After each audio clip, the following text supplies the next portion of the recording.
আসসালামু আলাইকুম। আমি বিক্রমপুর থেকে বলছি। আমি বিক্রমপুর ব্লগার মৌ। প্রতিদিনের মতো আবার নতুন একটা ভিডিও নিয়ে সবার মাঝে চলে আসলাম। আমার ভিডিও যদি ভালো লাগে অবশ্যই আমার ভিডিওটি ফুল দেখবেন আর আমার ভিডিওর সাথে থাকবেন সম্পূর্ণ। ভিডিওটি যদি ভালো লাগে একটা লাইক দিয়ে দেখা শুরু করবেন আর সাথে সাথে চ্যানেলটা সাবস্ক্রাইব করে দেবেন যারা এখনও সাবস্ক্রাইব করেননি। আর যারা পূর্বেই সাবস্ক্রাইব করে রেখেছেন তাদের তো অসংখ্য ধন্যবাদ জানাই।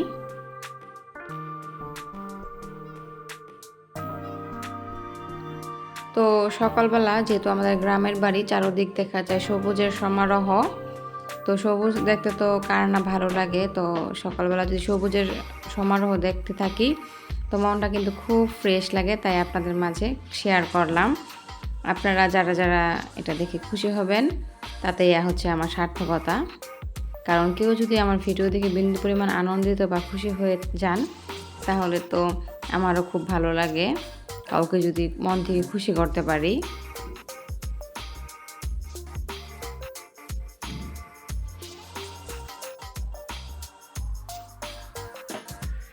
আর যারা যারা গাছ প্রেমী আছেন তারা তো আসলে পছন্দ করেই থাকবেন। আসলে আমি ওরকমভাবে গাছ প্রেমী না, গাছ ভালো লাগে তবে আমার গাছের পরিচর্যা করা এগুলো একদম ভেজাল লাগে। এজন্য দেখা যায় আমি ওরকমভাবে কোনো গাছই তৈরি করি না, মানে রোপণ করি না। তো সুন্দর পরিবেশ বা সবুজের সমারোহ দেখতে দেখতে তো সকালে রান্নার জন্য রান্না করে চলে আসলাম। সকালে তো আজকে ধুন্দুল ভাজি করছি। এগুলো হচ্ছে দেশীয় ধুন্দুল, ফরমালিন মুক্ত, নিজেদেরই। সকালের নাস্তাটা অলরেডি তৈরি করছি, হচ্ছে ধুন্দুল ভাজি করব আর ভাত অলরেডি হয়ে গেছে। আর ধুন্দুলটা দেখা যায় আমার ঘরে তেমন একটা কেউই খেতে চায় না, শুধু আমারই খাওয়া লাগে। আসলে এটা আমার খুবই পছন্দের একটা সবজি ধুন্দুলটা। আর এই জন্য ভালো লাগে না, একটু মিষ্টি মিষ্টি লাগে, এই জন্য খেতে চায় না অনেকে। তাছাড়া আবার প্রচুর পরিমাণে পানি উঠে যায়, এই জন্য দেখা যায় অনেকটা সময় আসলে আমার কুক করতে হয়েছে, মানে রান্না করতে হয়েছে। এই জন্য একটু মোটা মোটা করে সাইজ করেছি যাতে পানিটা শুকাতে শুকাতে যেন একদম গলে না যায়। দেখা যায় একদম যদি গলে যায় সবজিটা তাহলে আর খেতে ভালো লাগে না, একদম কেমন যেন একটা মাখো মাখো ভর্তা ভর্তা লাগবে।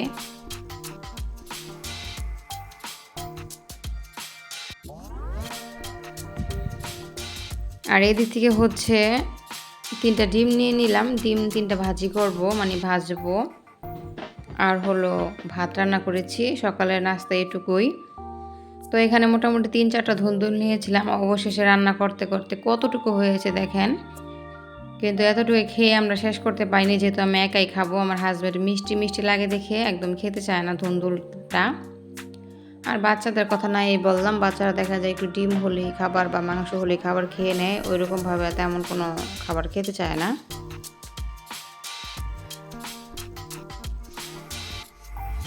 আর এদিক থেকে ডিমগুলি আমি একদম ফেটিয়ে নিচ্ছি একটা কাঁটা চামচের সাহায্যে। এখন হচ্ছে ভেজে নেব।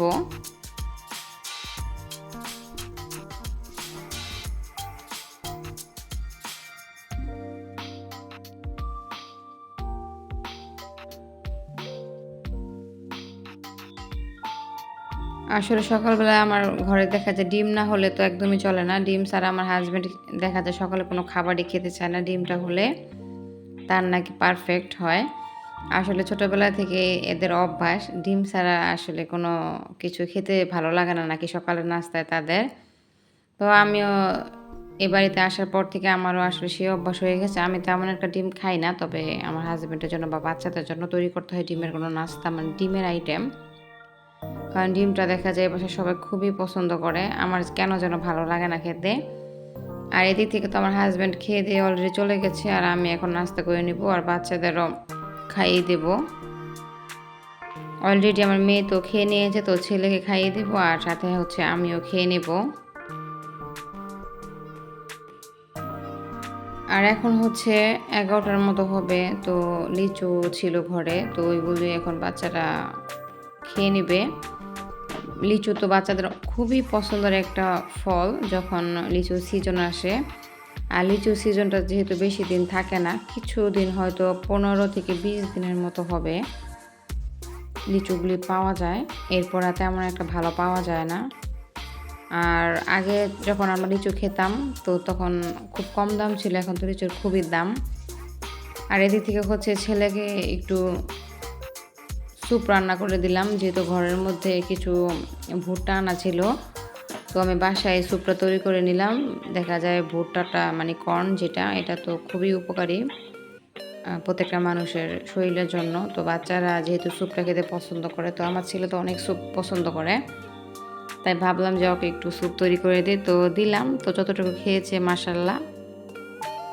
আর এদিক থেকে দুপুরে রান্না তৈরি করে নিচ্ছি, হলো সবজি কাটাকাটি করছি। তো চুলার মধ্যে তো প্রথমে 2 ধরনের ডাল সেদ্ধ দিয়ে দিয়েছি প্রেশার কুকারের মধ্যে, হলো অ্যাঙ্কর ডাল আর হচ্ছে মুগ ডাল।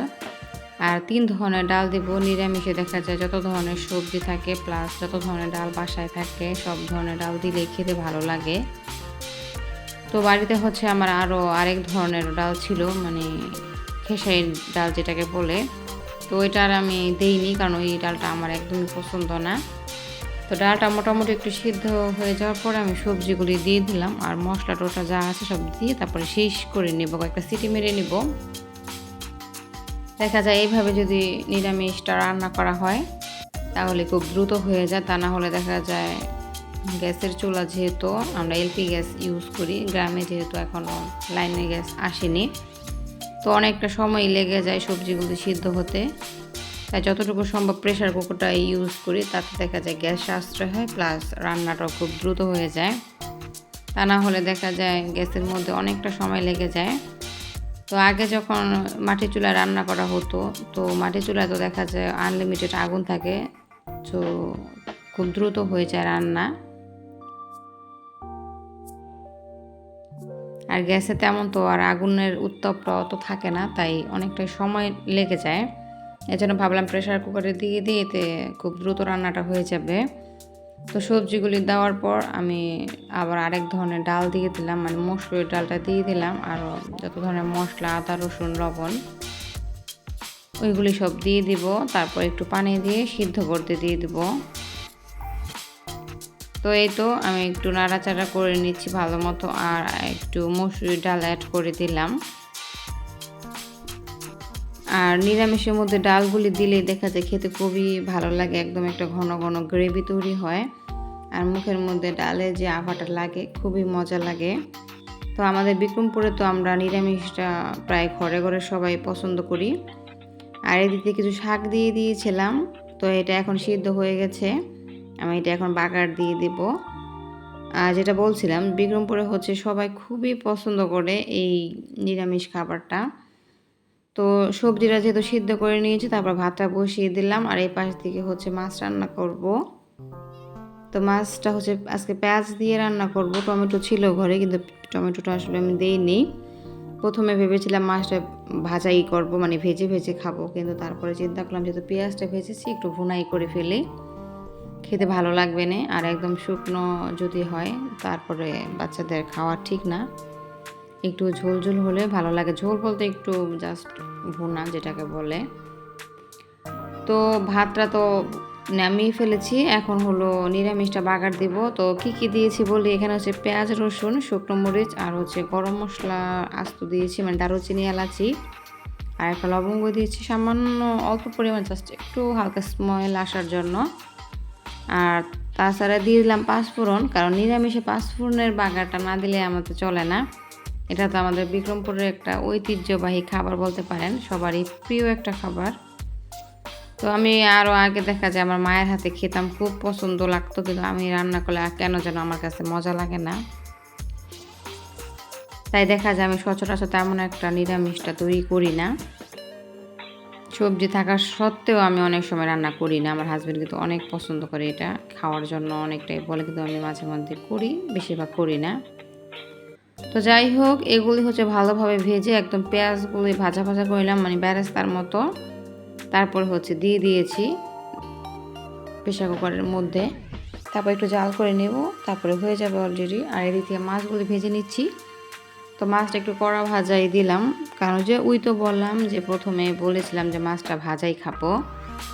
তারপরে নেক্সট একটু প্ল্যান চেঞ্জ হলো যে না, একটু ভুনা করে দিই, এই জন্য একটু ভাজার পরিমাণটা বেড়ে দিয়েছিলাম, যাতে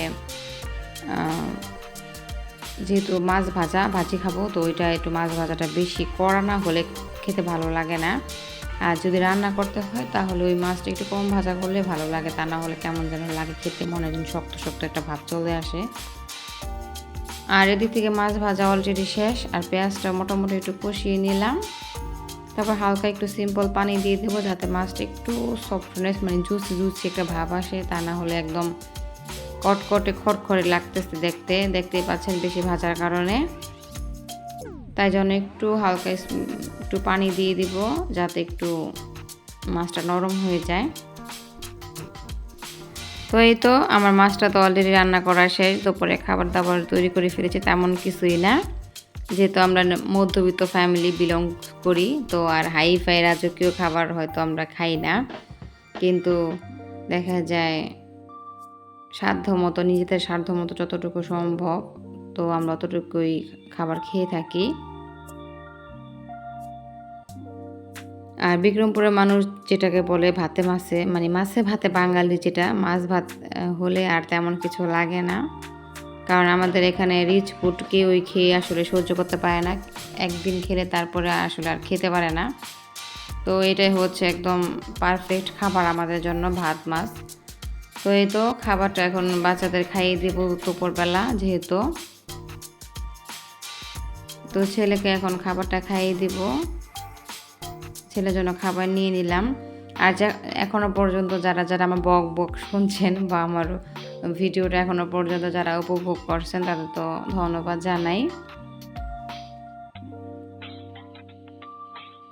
তো এই তো ছেলেকে খাইয়ে দিচ্ছি, ক্যামেরাটা আসলে উল্টো হয়ে গেছে, একদম উল্টা লাগতেছে ভিডিওটা, তো কেউ বাজেভাবে নেবেন না। আজকের ভিডিওটা আমার এই পর্যন্তই, কার কেমন লাগলো অবশ্যই আমাকে কমেন্টসের মাধ্যমে জানাবেন, আর কে কোথায় থেকে আমার ভিডিওটা দেখছেন অবশ্যই আমাকে জানিয়ে দিবেন। আর আমার ভিডিওটা যারা দেখছেন অবশ্যই ভিডিওটা শেয়ার করে দিবেন যাতে আমার ভিডিওটা সবার কাছে খুব দ্রুত পৌঁছাতে পারে। আর আজকের মতো এইটুকু, সবাইকে আল্লাহ হাফেজ, আসসালামু আলাইকুম।